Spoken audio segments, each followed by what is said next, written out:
Hello everyone, this is Nilesh Kumar Gupta and you are watching NG physics classes. शुरुआत करते हैं। आज हम लोग जो पढ़ने जा रहे हैं वो है किरचॉफ के नियम। और किरचॉफ के नियम का बेटा बहुत बड़ा रोल है हमारे सिलेबस में। किरचॉफ का नियम अगर हमें समझ में आता है तो हमें इसके बाद का अगला क्वेश्चन यानी कि व्हीटस्टोन ब्रिज समझ में आता है। और व्हीटस्टोन ब्रिज समझ में आएगा तो इसके बाद अगला क्वेश्चन आएगा मीटर ब्रिज यानी कि मीटर सेतु, वो समझ में आएगा, है ना। तो ये सारी चीज़ें कड़ी से कड़ी जुड़ी हुई हैं। खैर जैसा भी है, तो हम लोग तैयार हैं समझने के लिए किरचॉफ के नियम। चलिए तो देखते हैं हम लोग।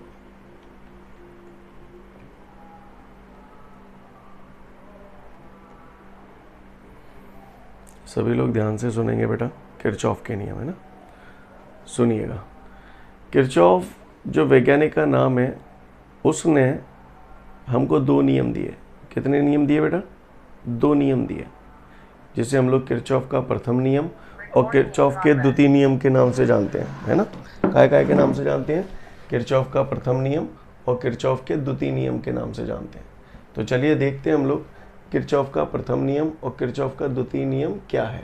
ठीक है, सभी लोग ध्यान से देखिएगा बेटा किरचॉफ के प्रथम नियम और द्वितीय नियम को कि ये क्या है। किरचॉफ ने अपने प्रथम नियम में कहा था कि किसी भी विद्युत परिपथ में संधि पर मिलने वाली समस्त धाराओं का बीजगणितीय योग शून्य होता है। समझ नहीं आएगा, ऐसे समझो आप। पहले एक बात बताओ मुझे, इससे पहले कि मैं अगले प्रश्न को समझाऊं, इस नियम को समझाऊं, आप लोग मुझे बताओ, आपकी जेब में पैसे आएंगे तो आप धनात्मक हो जाओगे या ऋणात्मक? धनात्मक हो जाओगे। और अगर आपकी जेब से पैसे निकलेंगे तो ऋणात्मक हो जाओगे। शाबाश, ठीक है। ये देखिए, ये तारों का एक झुंड है, ये अलग अलग तार हैं, ठीक है। एक विद्युत परिपथ है जिसमें कोई तार ये है, एक तार ये, एक तार ये तारों का जॉइंट है। यहाँ पर आके सारे तार जुड़ रहे हैं, तो जहाँ पर आकर सारे तार जुड़ रहे हैं उसे हम लोग बोलते हैं संधि। क्लियर? क्या बोलते हैं? संधि। जहाँ पर सारे तार आकर मिल जाते हैं उसे हम लोग बोलते हैं संधि। तो इसमें ये संधि स्थल है क्योंकि हर तार यहाँ पर आकर जॉइंट हो रहा है। सही बोल रहा हूँ? अच्छा, इन सभी तारों में अलग अलग धाराएं बह रही हैं। इन सभी तारों में अलग अलग धाराएं बह रही हैं। जैसे मैंने मान लिया इसमें धारा बह रही है I1, इसमें धारा बह रही है I2, इसमें बह रही है I3, कुछ भी मान सकते हो जो आपकी इच्छा हो। ये I4 और ये I5, ये धाराएं बह रही हैं, ठीक है। एक ही प्रकार की धाराएं, ये अलग अलग धाराएं हैं, अलग अलग धाराएं, क्योंकि इन मान अलग अलग हैं। I1, I2, I3, I4, है ना, अलग अलग मान है। अच्छा, इसको क्या बोलते हैं जरा बताओ? संधि। संधि क्या बोलते हैं? संधि। और ये जो पूरा सिस्टम है इसे हम लोग क्या बोलते हैं? विद्युत परिपथ। क्या बोलते हैं बेटा? विद्युत परिपथ। जो बोला समझ में आया? ओके। अब किरचॉफ ने अपने प्रथम नियम में कहा था कि किसी भी विद्युत परिपथ में संधि पर मिलने वाली समस्त धाराओं का यानी I, समस्त धाराओं का बीजगणितीय योग, बीजगणितीय योग यानी सिग्मा का मतलब जोड़ना ही तो होता है। क्लियर? तो फिर से बोल रहा हूँ, किरचॉफ ने अपने प्रथम नियम में कहा था कि किसी विद्युत परिपथ में संधि पर मिलने वाली समस्त धाराओं का बीजगणितीय योग शून्य होता है। ये किरचॉफ का प्रथम नियम है। इसे हम लोग बेटा धारा के नियम से भी जानते हैं। कौन से नियम से जानते हैं? धारा के नियम से भी जानते हैं। किरचॉफ के प्रथम नियम को धारा का नियम भी कहते हैं, है ना, क्योंकि आप देख रहे हो इसमें धारा आ रही है। क्लियर? अब ये नियम हमसे ये कहता है कि वे धाराएं जो संधि की तरफ जाती हैं उन्हें धनात्मक लेते हैं, और वे धाराएं जो संधि से दूर जाती हैं उन्हें ऋणात्मक लेते हैं। अब आप इस चित्र को देखिए, इसमें जो I1 धारा है वो संधि की तरफ जा रही है या संधि से दूर जा रही है? संधि की तरफ जा रही है। तो वे धाराएं जो संधि की तरफ जाएंगी उन्हें धनात्मक लेते हैं। तो I1 मैंने धन का ले लिया I2 संधि की तरफ जा रही है या संधि से दूर जा रही है? ये भी संधि की तरफ जा रही है, तो इसे भी धनात्मक लेंगे। I3 संधि की तरफ जा रही है या संधि से दूर जा रही है? दूर जा रही है, कैसी लेंगे? ऋणात्मक। शाबाश। I4 बताओ कैसी लेंगे?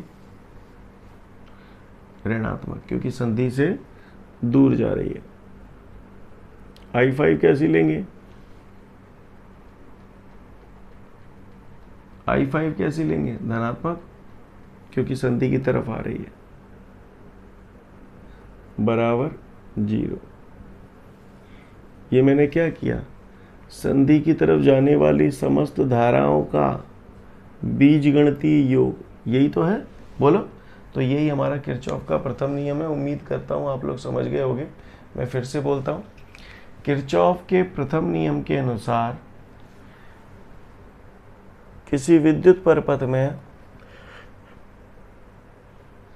संधि पर मिलने वाली समस्त धाराओं का बीजगणितीय योग 0 होता है। ठीक है, इसकी जो नियम है, नियम ये कहता है कि वे धाराएं जो संधि की तरफ जाती हैं वो सदैव धनात्मक ली जाती हैं, और वे धाराएं जो संधि से दूर जाती हैं वो सदैव ऋणात्मक ली जाती हैं। समझ गए सब लोग किरचॉफ का प्रथम नियम? किरचॉफ का प्रथम नियम जो होता है वो आवेश संरक्षण के सिद्धांत पर आधारित होता है। काय पर आधारित होता है बेटा? आवेश संरक्षण के सिद्धांत पर। और द्वितीय नियम अव्याल हम लोग 2 मिनट बाद पढ़ेंगे, तो वो ऊर्जा संरक्षण के सिद्धांत पर आधारित होता है। एग्जाम में बहुत पूछा जाता है किरचॉफ का प्रथम नियम कौन से सिद्धांत पर आधारित है, तो बोलना आवेश संरक्षण के सिद्धांत पर। सब लिखा हुआ है आपके नोट्सों में। और कोई पूछे किरचॉफ का द्वितीय नियम काय पे आधारित है, तो बोलना ऊर्जा संरक्षण के सिद्धांत पर आधारित है। क्लियर? तो पहला नियम आप सभी को समझ में आया। मैं एक बार लास्ट टाइम बोल रहा हूँ, समझने की कोशिश कर लीजिए। किरचॉफ के प्रथम नियम के अनुसार किसी विद्युत परिपथ में संधि पर मिलने वाली समस्त धाराओं का बीजगणितीय योग 0 होता है। क्लियर? समस्त धाराओं का बीजगणितीय योग 0 होता है।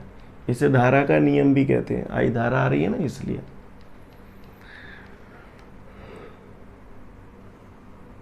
वे धाराएं जो संधि की तरफ जाती हैं धनात्मक ली जाती हैं, और वे धाराएं जो संधि से दूर जाती हैं वो ऋणात्मक ली जाती हैं। कहानी समझ में आ रही है? और किरचॉफ का प्रथम नियम आवेश संरक्षण के सिद्धांत पर आधारित है। उम्मीद करता हूँ आप लोग मेरी इस बात को समझ गए होंगे। समझे या नहीं समझे? तो फटाफट एक बार पढ़ लो इसे फुर्ती में।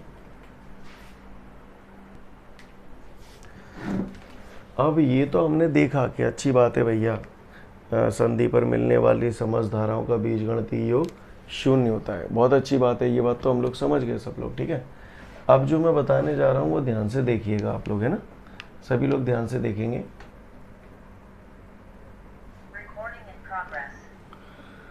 अब ये जो हमने प्रथम नियम से हमने देखा कि संधि पर मिलने वाली समस्त धाराओं का बीजगणितीय योग 0 होता है। अब मैं इसे थोड़ा सा आगे और बढ़ा रहा हूँ। ये I1 plus I2 plus I5 बराबर माइनस के I3 इधर ले गए और माइनस के I4 इधर ले गए, तो ये प्लस के हो जाएंगे। मानते हो आप लोग इस बात को? बोलो भैया। ओके, अगर आपको ये बात समझ में आती है बेटे, तो देखो किरचॉफ के प्रथम नियम को कहने का एक अंदाज और भी होता है। वो क्या अंदाज है मैं आप लोगों को बताता हूँ। I1 I2 I5, चित्र में देखो I1 I2 I5, इन तीनों में समानता क्या है? तीनों संधि की तरफ जा रही हैं। I3 और I4 में क्या समानता है? कि ये दोनों संधि से दूर जा रही हैं, और ये I1 I2 I5 ये सब संधि के पास जा रही हैं। तो किरचॉफ के प्रथम नियम को हम लोग ऐसे भी कहते हैं। किरचॉफ के प्रथम नियम के अनुसार संधि की ओर जाने वाली धाराओं का बीजगणितीय योग संधि से दूर जाने वाली धाराओं के बीजगणितीय योग के बराबर होता है। समझ में आ रही है बात? क्लियर? तो घबरा तो नहीं जाओगे इसे देख के? बोलो, किरचॉफ के प्रथम नियम को हम लोग और ऐसे भी बोलते हैं, संधि की ओर जाने वाली धाराओं का बीजगणितीय योग संधि से दूर जाने वाली धाराओं के बीजगणितीय योग के बराबर होता है। बात पल्ले पड़ गई? कर पाओगे आप लोग? ठीक है, तो पढ़ लो इसे एक बार नोट्सों में। तो देखते हैं बेटा, अब हम लोग किरचॉफ का द्वितीय नियम। किरचॉफ का द्वितीय नियम हमसे क्या कहता है, सभी लोगों को ध्यान से देखना है। देखो, किरचॉफ के द्वितीय नियम की अगर हम बात करें तो किरचॉफ का जो द्वितीय नियम है वो ये है, सिग्मा आई आर बराबर सिग्मा ई। ये किरचॉफ का द्वितीय नियम है, सिग्मा आई आर बराबर सिग्मा ई। क्लियर? जब भी कोई बोले किरचॉफ का द्वितीय नियम, हमारे दिमाग में तुरंत ये वाली समीकरण आ जानी चाहिए, सिग्मा आई आर बराबर सिग्मा ई। क्लियर? अब इसमें क्या कहानी है, ठीक है, ध्यान से सुनिएगा। सिग्मा वर्ड का मतलब आप लोग अब समझने लगे हो, बीजगणितीय योग। अभ्याल भी आपने यूज़ किया था, याद है? कहीं भी सिग्मा लिखा है तो बीजगणितीय योग। आई क्या है? धारा। आर क्या होता है? प्रतिरोध। और ये धारा और प्रतिरोध के गुणनफल है। बोलो भैया, हाँ या ना में जवाब दो मुझे। क्या है ये? धारा और प्रतिरोध के गुणनफल का बीजगणितीय योग है। बोलो, क्या है ये? धारा और प्रतिरोध के गुणनफल का बीजगणितीय योग। ठीक है भैया, क्लियर? अब बात करते हैं ई। ई होता है सेलों का विद्युत वाहक बल। क्या होता है ई? सेलों का विद्युत वाहक बल। आदत डालो, अब कई लोगों के दिमाग में ये बात घूम रही होगी कि ये विद्युत वाहक बल क्या होता है। वैसे तो आप लोग ये केमिस्ट्री में भी पढ़ोगे, पर यहाँ पर मैं भी पढ़ाऊँगा आपको, है ना। 2-4 दिन बाद आपके में पूरा टॉपिक शुरू होगा सेल, तो वहाँ पर विद्युत वाहक बल के बारे में हम लोग काफ़ी डिटेल में बात करेंगे। फिलहाल आप ये समझ लें, ई को बोलते हैं सेल का विद्युत वाहक बल। क्या बोलते हैं? सेल का विद्युत वाहक बल। जैसे आपने किरचॉफ के प्रथम नियम में देखा था, सिग्मा आई बराबर 0 आ रहा था, आई आ रहा था, तो आपने उसे बोला धारा का नियम, धारा का नियम, है ना। अब इसमें आप गौर से देखिए, आई आर आ रहा है, और मैंने सुना है वी बराबर आई आर होता है। बोलो भैया, वी बराबर आई आर होता है, तो हम इसे वोल्टेज का नियम भी बोलते हैं। क्लियर? किरचॉफ के द्वितीय नियम को हम लोग वोल्टेज का नियम भी बोलते हैं। क्लियर? और किरचॉफ का द्वितीय नियम ऊर्जा संरक्षण के सिद्धांत पर आधारित है। अब किरचॉफ का द्वितीय नियम है क्या, इसको समझते हैं। ठीक है, ये है किरचॉफ का द्वितीय नियम। क्लियर? मोटा मोटा मैंने बताया, धारा और प्रतिरोध के गुणनफल का बीजगणितीय योग है, और ये सेलों के विद्युत वाहक बलों का बीजगणितीय योग है। क्लियर? ई क्या है यहाँ पे? सेल का विद्युत वाहक बल। क्लियर? तो देखते हैं किरचॉफ के द्वितीय नियम की बेटा बात करें, जैसे मैंने ये एक सेल जोड़ दिया। देखो भाई, मैं आपको बता दूं, वैसे मैं चैप्टर सेल पढ़ाऊंगा तब बताऊंगा, वहाँ भी आज भी बता रहा हूँ। सेल जो होता है ना, जैसे आपने कई बार कोई भी विद्युत परपथ बनाते हो तो बैटरी या सेल जोड़ देते हो कि नहीं जोड़ते? बोलो भैया। तो ये जो सेल होता है, उस सेल को प्रदर्शित करने के 3 तरीके होते हैं। कितने तरीके होते हैं? 3। एक तो हम लोग सामान्य रूप से सेल जैसे बनाते हैं वैसे ही बना देते हैं, ऐसे। ये एक तरीका है सेल, और यही अपन लोग पढ़ते आए हैं बचपन से, है ना। इस सेल का विद्युत वाहक बल ई है, और इस सेल का आंतरिक प्रतिरोध आर है। बगल से ही लिख दिया कॉमा लगा के। हर सेल का अपना एक प्रतिरोध होता है, जिसे आंतरिक प्रतिरोध कहते हैं। ठीक है ना। ये सब चीज़ें हम लोग आगे पढ़ेंगे 2-3 दिन बाद। फिलहाल सेल को प्रदर्शित करने का एक तरीका ये है, अलग अलग किताबों में अलग अलग तरीके दिए हैं। हो सकता है कोई दूसरी किताब आप पढ़ें तो उसमें सेल को प्रदर्शित करने का तरीका ऐसे होगा, सेल का विद्युत वाहक बल ई है, और सेल के आंतरिक प्रतिरोध को दिखाने के लिए बगल से ही एक प्रतिरोध जोड़ देते हैं। जो बोल रहा हूँ समझ में आ रहा है आपको? ये दूसरा तरीका है। कुछ लोग इसे ऐसे बना देते हैं। ये तरीका तो यही हो गया, है ना। ये 2 अलग अलग चीज़ें ना दिखें, इसलिए वो उसे बॉक्स में बंद कर देते हैं। क्लियर? तो ये बनाओ तो भी वही मतलब है, ये बनाओ तो भी वही मतलब है, ये बनाओ तो भी वही मतलब है, तीनों के मतलब एक ही है। तो कभी भी अगर आपको इस तरीके से फिगर बना दिख जाए तो आप डर मत जाना, समझ गए आप? क्लियर? ये कुछ और नहीं है, यही साधारण सेल है, इसका विद्युत वाहक बल E है, वो आंतरिक प्रतिरोध R है। जो बोला पल्ले पड़ा आप लोगों को? बोलो भैया। तो चलो अब हम लोग नियम समझते हैं, एग्जैक्टली नियम क्या है, तो देखते हैं। ध्यान दीजिएगा सब लोग।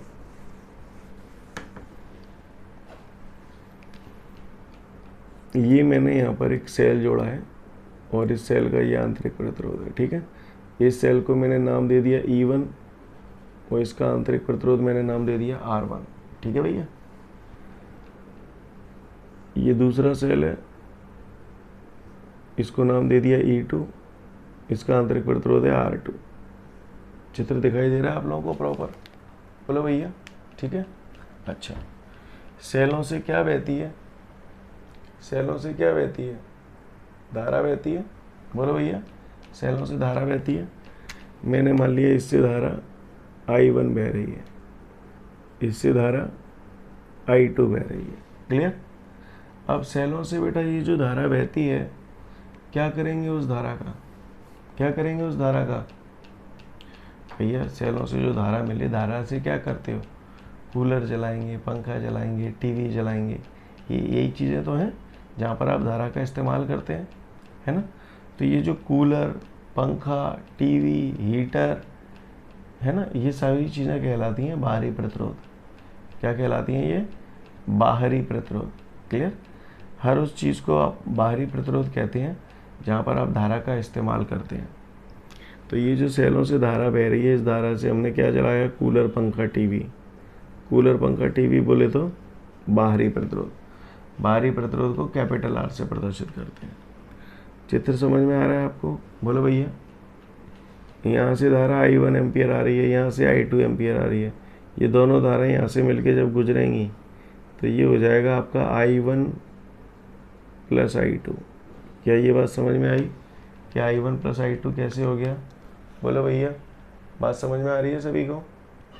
उम्मीद करता हूँ समझ गए होंगे आप लोग, है ना। मैंने इसका नामकरण कर दिया A, B, C, D, E, F। ज़रूरी नहीं है जैसे मैंने नाम दिए हैं वैसे ही आप दें, आपकी जैसे इच्छा हो वैसे नाम दें। क्लियर है? बात समझ में आ रही है आप लोगों को? ठीक है भैया। तो अब आप गौर से देखिएगा, खेल अभी शुरू हुआ नहीं है, खेल अब शुरू होगा, ठीक है ना। ये एक सेल जोड़ दिया, ये एक सेल जोड़ दिया, सेलों से धारा बह रही है, तो उससे ये हमने क्या जोड़ दिया? कूलर, पंखा, टीवी। कूलर, पंखा, टीवी बोले तो बाहरी प्रतिरोध, जहाँ पर आप धारा का इस्तेमाल करते हैं।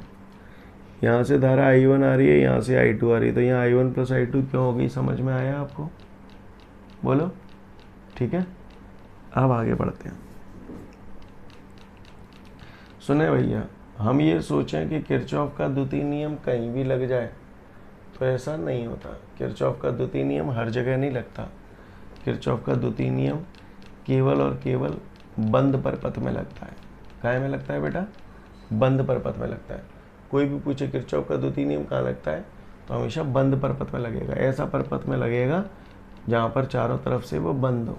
अभी हम लोग लगाएंगे तब देखना, ठीक है ना। दूसरी बात, इसके जैसे अपन कोई भी खेल खेलते हैं तो खेल खेलने से पहले कुछ नियम, कायदे, कानून बनाते हैं कि नहीं बनाते? बनाते हैं ना। तो वो यही है कि हमें आगे के प्रश्न जो समझने हैं, यानी आगे का खेल जो खेलना है, उसके लिए हमें कुछ नियम, कायदे, कानून सीखने होंगे।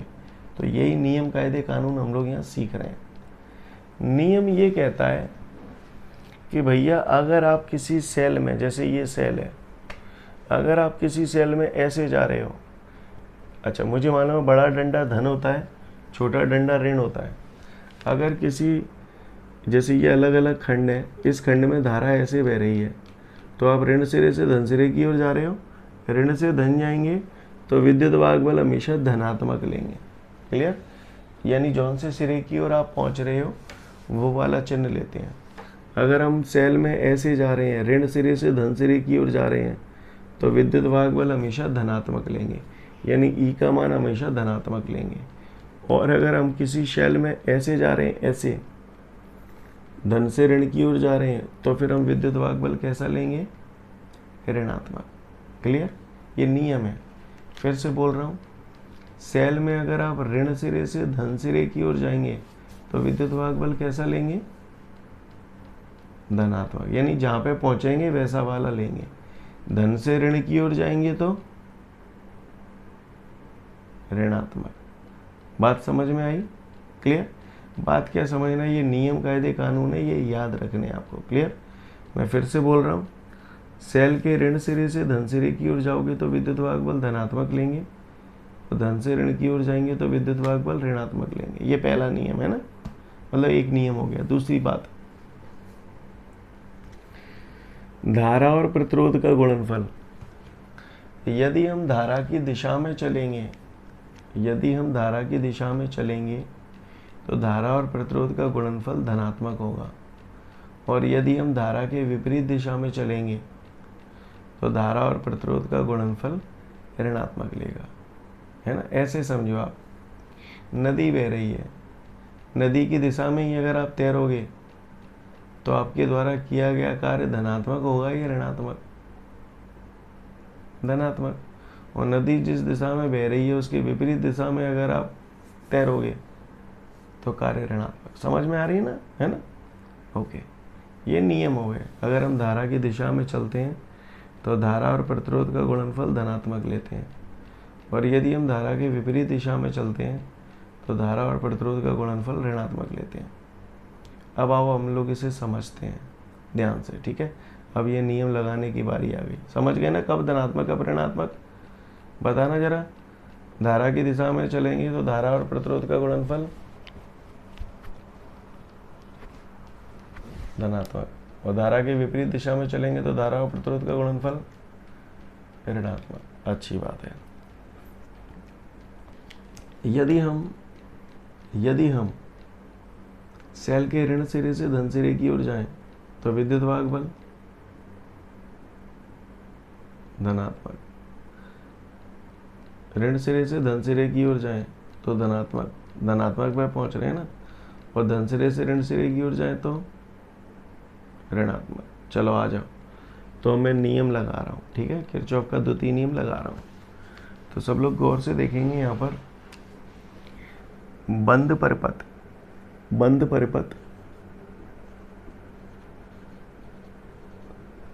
ABFEA दिख रहा है, चारों तरफ से बंद है। क्लियर? बंद परिपथ ABFEA में किरचॉफ का द्वितीय नियम लगाने पर तो किरचॉफ का द्वितीय नियम यही है भैया, सिग्मा IR बराबर सिग्मा E। तो लगाते हैं भैया। देखो अब इसमें जब चलना होता है, हमें समझिएगा मेरी बात को ध्यान से, तो स्टार्टिंग में हमें ये मानना पड़ता है कि हमें चलना कैसे है। क्लॉकवाइज चलना है, ऐसे चलना है, या फिर ऐसे चलना है। आप कुछ भी मान सकते हो, आप मानने के लिए स्वतंत्र हो। समझ में आ रही है बात? आप कुछ भी मान सकते हो, ठीक है। तो मैंने मान लिया इस परिपथ में मैं ऐसे चल रहा हूँ। जैसे किसी ने आपसे बोला कि भैया आपको अपने घर से स्टेशन जाना है, तो आपके घर से स्टेशन जाने का कुछ ना कुछ रास्ता होता है। क्या एक ही रास्ता होता है आपके घर से स्टेशन जाने का? 2-3 रास्ते भी हो सकते हैं। तो वहाँ पर क्या होता है, आपकी इच्छा होती है, आपको जिस रास्ते से जाना हो उस रास्ते से जाओ, आप स्वतंत्र हो। सही बोल रहा हूँ? बोलो भैया। इसी प्रकार जब भी हमें किरचॉफ का द्वितीय नियम लगाते हैं तो हमें पहले ये डिसाइड करना पड़ता है कि हमें कैसे रास्ते से होकर गुजरना है। तो मैंने डिसाइड कर लिया कि ये जो ABFEA ये जो परिपथ है, इसमें मुझे ऐसे चलना है। ये तीर का निशान ये बता रहा है कि मैं ऐसे घूमूंगा। समझ गए? कैसे घूमूंगा? ऐसे घूमूंगा। तो मैं घूमना शुरू कर रहा हूँ। ये धारा I1 और ये तीर भी मुझसे इसी दिशा में घूमने के लिए कह रहा है, और मेरी धारा भी ऐसे ही घूम रही है। तो यहाँ पर ये I1 R1 प्रतिरोध में से होकर निकल कर आ रही है। तो धारा और प्रतिरोध का गुणनफल I1 R1। बोलो सही बोल रहा हूँ? हाँ, ये गुणनफल धनात्मक लूँ या ऋणात्मक लूँ, ये बताओ आप। ये जो मैंने लिखा है इसे धनात्मक लूँ या ऋणात्मक? धनात्मक, क्योंकि जिस दिशा में ये तीर जा रहा है उसी दिशा में धारा जा रही है, तो ये धन का आएगा। बोलो भैया। चलो, अब ऐसे चलना है तो मैं चलता हुआ आ रहा हूँ, आ रहा हूँ, आ रहा हूँ। अब मैं ऐसे आ रहा हूँ, तो जब ऐसे जाऊंगा तो ये वाली धारा उसी दिशा में आ रही है या विपरीत दिशा में आ रही है? विपरीत दिशा में आ रही है, और विपरीत दिशा में आएगी। अच्छा, ये धारा R2 में से निकल के आ रही है, तो I2 R2। अब ये I2 R2 धनात्मक लूँ या ऋणात्मक लूँ? ऋणात्मक लूँ। क्यों लूँ ऋणात्मक? समझ में आ गया? बोलो भैया। चलो, ये वाला IR ये हो गया, ये वाला IR ये हो गया। अब इस बंद परिपथ में और कोई IR है क्या? नहीं है ना, तो ये हो गया हमारा सिग्मा IR, यानी धारा और प्रतिरोध के गुणनफल का बीजगणितीय योग बराबर होता है सेलों के विद्युत वाहक बलों के बीजगणितीय योग के। अब आ जाओ विद्युत वाहक बल पे। तो देखो, ये इस खंड में, ये अलग अलग खंड है, एक खंड ये रहा, एक खंड ये रहा, एक खंड ये रहा। इस खंड में धारा की दिशा बताओ जरा, इशारे से ऐसे जा रही है। तो सेल में ऋण सिरे से धन सिरे की ओर जा रही है या धन से ऋण सिरे की ओर जा रही है? ऋण से धन सिरे की ओर जा रही है, तो विद्युत वाहक बल कैसा लूंगा? E1 कैसा लूंगा? धनात्मक, क्योंकि ऋण से धन की ओर जा रही है तो विद्युत वाहक बल धनात्मक। तो ये हो गया E1। सीन क्लियर है? बात समझ में आई? अब जब इसमें अपन ऐसे आ रहे हैं तो यहाँ से घूमता हुआ फिर अपन ऐसे चलेंगे, क्योंकि ऐसे ही चलना है ना अपने को, अपन ने डिसाइड ऐसे ही किया है। तो ऐसे चलता हुआ जब इसमें से गुजरूंगा तो धन से ऋण की तरफ जाऊंगा ऐसे, तो विद्युत वाहक बल कैसा लूंगा? E2 धनात्मक या ऋणात्मक? ऋणात्मक। तो ये मैंने माइनस का E2। और कोई E1 E2 है क्या इस बंद परिपथ में? देखो जरा, नहीं है, तो बस यहाँ रुक जाओ। ये मैंने मान ली समीकरण नंबर 1। सीन समझ में आया? बोलो भैया। हाँ, चलो ठीक है, अच्छी बात है, समझ में आया। तो दोबारा से यही नियम हम फिर लगा रहे हैं। बंद परिपथ EFDCE में है ना, बस सेकंड लिख दिया मैंने, शॉर्ट में लिख दिया, ठीक है। अब इसमें भी हम लोग किरचॉफ का द्वितीय नियम लगा रहे हैं। करें शुरुआत? बोलो भैया। अच्छा, ध्यान रखो, जैसे इसमें आप ऐसे चल रहे हो तो जाकर मतलब जिना ना कि जहाँ में फिर उल्टो चलेंगे। इसमें अगर ऐसे चलना शुरू कर दिया तो फिर आपको ऐसे ही जाना पड़ेगा, दूसरी और कोई रास्ता नहीं बना सकते आप। समझ में आ रही बात? अब लगा दो जहाँ में फिर से IR I2 R2 में तय आ रही है, वो अपन ने दिशा भी अपनी ऐसे ही जा रही है, तो प्लस का लूँ माइनस का लूँ? I2 R2 प्लस का। अंकेश माइनस का क्यों लेंगे?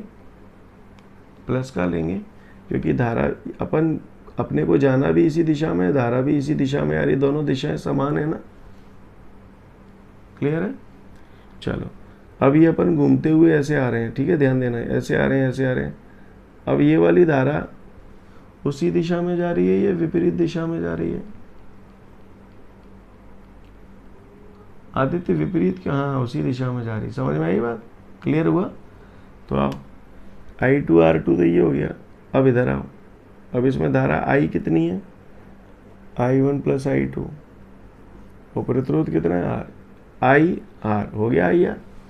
अच्छा, चूंकि हम लोग ऐसे घूम रहे हैं और ये धारा भी उसी दिशा में जा रही है, तो ये कैसा लूँ? धनात्मक या ऋणात्मक? धनात्मक। समझ में आई बात आपको? हाँ, ये इसका भी IR हो गया, इसका भी IR हो गया, और तो IR कोई बचा नहीं, ये काम खत्म, बराबर। अब सिग्मा E, आ जाओ भैया, ऐसे चलना है अपने को, तो ऐसे जा रहा हूँ, ऋण से धन की ओर जा रहा हूँ, तो E2 कैसा लूँ? धनात्मक। धनात्मक या ऋणात्मक? E2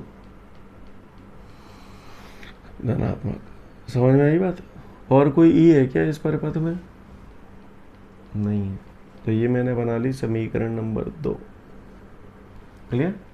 और इन दोनों समीकरणों को हल कर कर हम अज्ञात राशियों के मान ज्ञात कर सकते हैं। इन दो समीकरणों को हल करके हम लोग क्या करते हैं, अज्ञात राशियों के मान ज्ञात कर सकते हैं। जो बोला आपको पल्ले पड़ा कि नहीं पड़ा, पहले तो मुझे ये बताओ। जितना भी मैंने अभी अभी आपको बोला, ये सब बातें आपको समझ में आई कि नहीं आई? बोलो भैया, क्लियर है? अब मैं फिर से बोलूँगा, अब आपको समझ में आना शुरू होगा, ठीक है? ध्यान से सुनिएगा सब लोग। ये नियम मैंने बता दिए, नियम आपने देखा कैसे लगाए मैंने।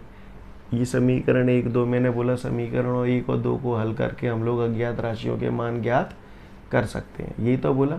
तो एकदम से ये बात आपको समझ नहीं आती कि ये क्या बोल दिया है ना। 10वां पास किया है आपने? 10वें में कोई सवाल होता था, बाप की उम्र बेटे की उम्र की 5 गुनी है, तो ऐसा करके ये कर दिया जाए तो दुगनी हो जाती है इतने साल बाद, है ना? तो बाप और बेटे की उम्र बताओ, करते थे आप इस टाइप के सवाल? तो बेटा इस टाइप के सवाल करने के लिए आप सबसे पहले कहते थे माना बाप की उम्र x है, बेटे की उम्र y है, मानते थे, x और y मानते थे। और जो सवाल में इबारत लिखी होती थी उस आधार पर समीकरण बना देते थे, बोलो। और जब समीकरण बन जाते थे तो उन समीकरणों को हल करके x और y के मान निकाल लेते थे। समझ में आ रही बात? ऐसे ही फिजिक्स में काफ़ी टिपिकल सर्किट्स होते हैं, ऐसे बड़े खतरनाक विद्युत परपथ होते हैं। अब इन विद्युत परपथों को हल करने के लिए हम लोग क्या करते हैं, समीकरण बनाते हैं। और समीकरण बनाने के लिए हमें किरचॉफ के द्वितीय नियम की सहायता पड़ती है।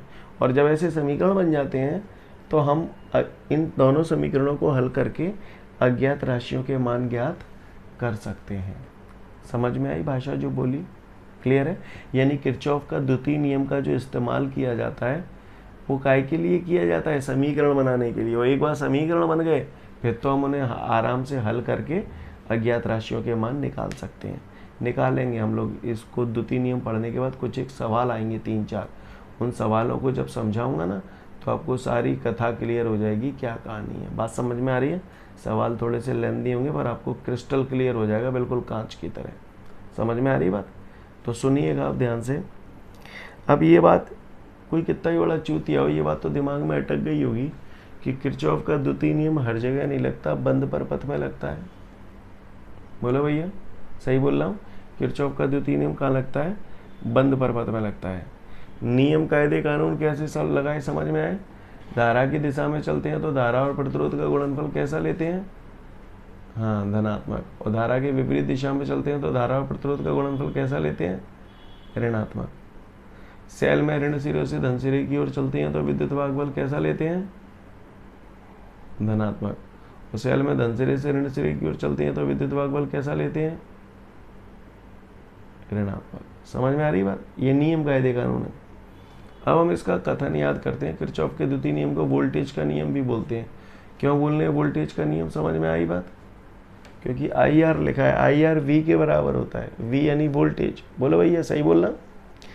अब हम इसका कथन याद करना है हमें, तो सुनिएगा। ये जो मैंने विद्युत परपथ बनाया है इसमें एक खंड मतलब भाग, हिस्सा है ना। इसका एक खंड ये रहा, एक खंड ये रहा, एक खंड ये रहा। अलग अलग खंडों में अलग अलग धारा बह रही है, मानते हो? जिस खंड में जो धारा बह रही है उसी के संगत प्रतिरोध लिया है।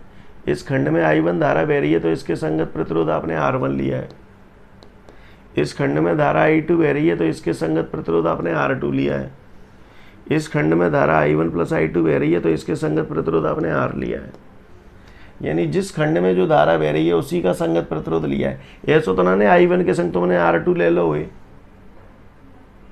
तो सुनिएगा, किरचॉफ के द्वितीय नियम के अनुसार किसी बंद परपथ में, किरचॉफ के द्वितीय, क्योंकि किरचॉफ का द्वितीय नियम बंद परपथ में लगेगा, तो किरचॉफ के द्वितीय नियम के अनुसार किसी बंद परपथ में आई क्या है यहाँ पे? धारा मत बोलो, बोलो विभिन्न खंडों में बहने वाली धारा। अलग अलग खंडों में अलग अलग बह रही है ना, तो आई क्या है यहाँ पे? जब मुंह है खोल ले हो और बोल ले हो, आई का है? विभिन्न खंडों में बहने वाली धारा। आर क्या है? प्रतिरोध। अलग अलग धाराओं के संगत प्रतिरोध अलग अलग है। तो मैं बोल रहा हूँ, एक बार सुनिएगा, किरचॉफ के द्वितीय नियम के अनुसार किसी बंद परपथ में विभिन्न खंडों में बहने वाली धारा तथा उसके संगत प्रतिरोधों के गुणनफल का बीजगणितीय योग। समझ में आया जो बोला? फिर से बोल रहा हूं, बोलवाए लेंगे बाद में नियम, नहीं तो कनपट्टी सोटो रहेंगे। किरचॉफ के द्वितीय नियम के अनुसार किसी बंद परपथ में विभिन्न खंडों में बहने वाली धारा तथा उसके संगत प्रतिरोधों के गुणनफल का बीजगणितीय योग उस परपथ में लगे सेलों के विद्युतवाहक बलों के बीजगणितीय योग के बराबर होता है। कथन समझ में आया? पल्ले पढ़ा थोड़ा बहुत? अब तो पल्ले पढ़ना चाहिए। क्लियर? फिर से बोल रहा हूँ, किरचॉफ के द्वितीय नियम के अनुसार किसी बंद परपथ बोल रहा हूँ ना, बंद परपथ। किरचॉफ के द्वितीय नियम के अनुसार किसी बंद परपथ में विभिन्न खंडों में बहने वाली धारा तथा उसके संगत प्रतिरोधों के गुणनफल का बीजगणितीय योग उस परपथ में लगे सेलों के विद्युतवाहक बलों के बीजगणितीय योग के बराबर होता है। ई क्या है? सेलों का विद्युतवाहक बल। आई क्या है? विभिन्न खंडों में बहने वाली धारा। और आर उनके संगत प्रतिरोध है ना? तो किरचॉफ के द्वितीय नियम के अनुसार किसी बंद परपथ में विभिन्न खंडों में बहने वाली धारा तथा उसके संगत प्रतिरोधों के गुणनफल का बीजगणितीय योग परपथ में लगे सेलों के विद्युतवाहक बलों के बीजगणितीय योग के बराबर होता है। ये किरचॉफ का द्वितीय नियम हो गया। क्लियर? किरचॉफ का द्वितीय नियम ऊर्जा संरक्षण के सिद्धांत पर आधारित होता है। क्लियर है? कैसे लगाया नियम, उदाहरण समझ में आया ये आपको? बोलो भैया। अभी जब सवाल कराऊंगा इस पर आधारित तो चीज़ें और क्लियर होंगी। तो क्या मैं उम्मीद करूं इनसे ये समीकरण कैसे बनी है? हाँ, सेल में ऋण सिरे से धन सिरे की ओर जाएंगे तो विद्युतवाहक बल कैसा लेंगे? धनात्मक। धन से ऋण की ओर जाएंगे तो